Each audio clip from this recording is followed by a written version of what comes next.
ಶಾಲಾ ನೀರಿನ ಟ್ಯಾಂಕ್ಗೆ ಕಿಡಿಗೇಡಿಗಳಿಂದ ಮಣ್ಣು ಮತ್ತು ಕಸವನ್ನ ಸೇರಿಸಿರುವ ಘಟನೆ ಅರಕಲಗೂಡು ತಾಲೂಕಿನ ರಾಮನಾಥಪುರ ಹೋಬಳಿಯ ಆನಂದೂರು ಗ್ರಾಮದ ಸರ್ಕಾರಿ ಹಿರಿಯ ಪ್ರಾಥಮಿಕ ಶಾಲೆಯಲ್ಲಿ ನಡೆದಿದೆ.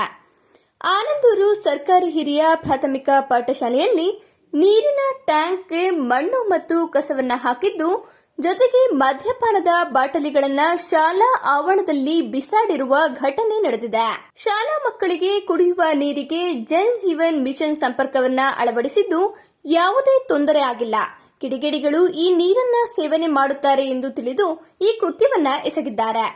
ಟ್ಯಾಂಕ್ ನೀರನ್ನ ಶೌಚಕ್ಕೆ ಬಳಸಲಾಗುತ್ತದೆ. ಜೊತೆಗೆ ಸಂಜೆ ವೇಳೆಯಲ್ಲಿ ಕ್ರಿಕೆಟ್ ಆಡಲು ಬರುವ ಯುವಕರು ನಲ್ಲಿಗಳನ್ನ ಹಾಳು ಮಾಡಿದ್ದು ಕಾಂಪೌಂಡ್ ಮೇಲೆ ಹತ್ತಿ ನೀರಿನ ಟ್ಯಾಂಕ್ನ ಕಲುಷಿತಗೊಳಿಸಿರುವ ಘಟನೆ ನಡೆದಿದೆ. ಈ ವಿಚಾರವಾಗಿ ಕೊಣನೂರು ಪೊಲೀಸ್ ಠಾಣೆಗೆ ದೂರು ದಾಖಲಾಗಿದೆ.